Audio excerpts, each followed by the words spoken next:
Love this podcast? Support it and sponsor today. Simply head to ozcastnetwork.com for details.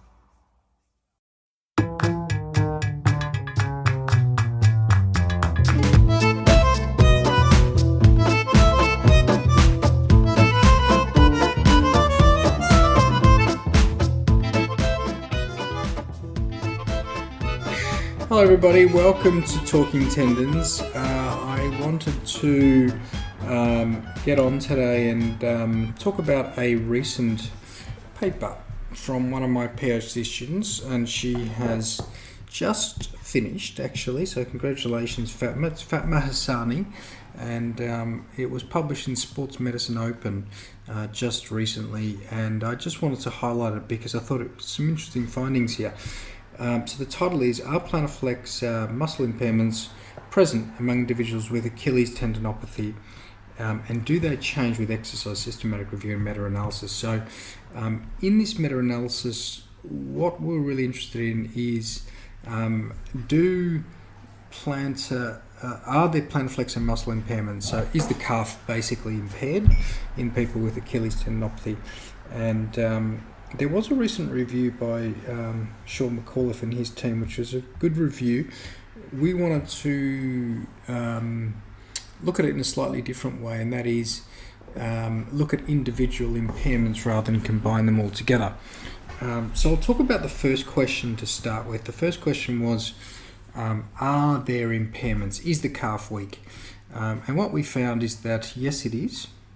There are impairments in plantar flexor strength, and to answer that question, there was 15 studies that we included in our review, and they ranged in quality from not very good to reasonable quality, and they generally compared either the affected to the unaffected side, or Achilles tendinopathy to healthy controls.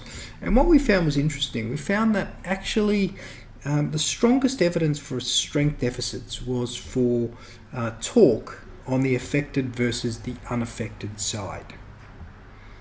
That was the strongest evidence. When you look at everything else, there was either conflicting or equivocal findings. So not really much evidence that we can say, yes, definitely these are also important. So we do know that people with Achilles, based on our review, have weakness on their affected side compared to the unaffected side. But we can't be sure that they're different to controls even, which was really interesting to us. Overall, there are studies showing that they're different to controls, but as I say, the findings are conflicting and the evidence base is not very strong at this point. There are studies also showing that there's no strength deficits different to controls. When you look at other measures, not torque, like explosive strength and endurance, there wasn't really consistent evidence either that they were different, either from side to side or compared to control. So I think that is an important finding because it tells us that we still need to really understand strength deficits more in the calf and identify for which groups they may be more likely to be present. We certainly have learnt from this review that it's not a simple blanket case of saying everyone with Achilles tendinopathy is weak. Certainly there are exceptions to that, and whether that's related to population or past history or other factors is not really that clear. Clinically, really important to assess strength, and I find with patients that some people are weak, some people are not weak. The ones that are weak will definitely benefit from a good, comprehensive, progressive loading program for the calf. I'm not saying the ones that aren't weak won't benefit from, say, a confidence point of view or tendon adaptation point of view, but it's not going to benefit their strength if they're already strong. So that was interesting. Now the other question, which really was my favourite question that Fatma asked in this review, was related to changes over time. So what we asked in the second question was, if you do some rehab over time, does plantar flexion function change? Does it actually improve? if you're engaged in resistance training for a number of weeks, you would sort of guess that the answer to that is yes, but we were really interested to find that actually there was limited evidence for improvement, and it was only for endurance. So there was people that looked at torque and looked at also other more explosive measures and didn't find any changes, but there were improvements for consistent improvements for endurance. So, and they range from 7% to 23%. So, of uncertain clinical importance, you would probably say 7% is not that much.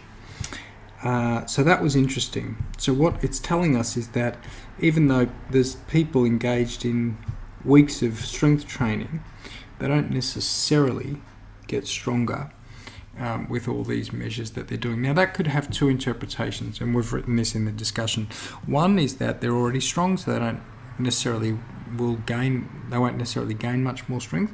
The other one is that the types of interventions we're doing are not targeting adequately the types of impairments that these people have. So we don't really know at this point which one of those is true, and it could be both of them. It also highlights that the mechanisms, and we know this already, the mechanisms for improvement are certainly not as simple as saying you give someone a strengthening program, they get stronger, that's why their pains got better. Because what we saw is that in a lot of studies there was pretty minimal changes in strength but huge changes in pain, which suggests that it's probably not a strong mechanism driving that change in pain. So that's pretty much what I wanted to cover today. Just really a quick one, very quick one actually. Please give me feedback on this and tell me if you like the shorter ones or if you like the longer ones. But the paper again is by Fatma Hassani, and it's called "Are plantarflexor muscle impairments present among individuals with Achilles tendinopathy, and do they change with exercise? Systematic review and meta-analysis." I'll link it in the podcast. So look, thank you for listening to Talking Tendons, and I'll see you next time.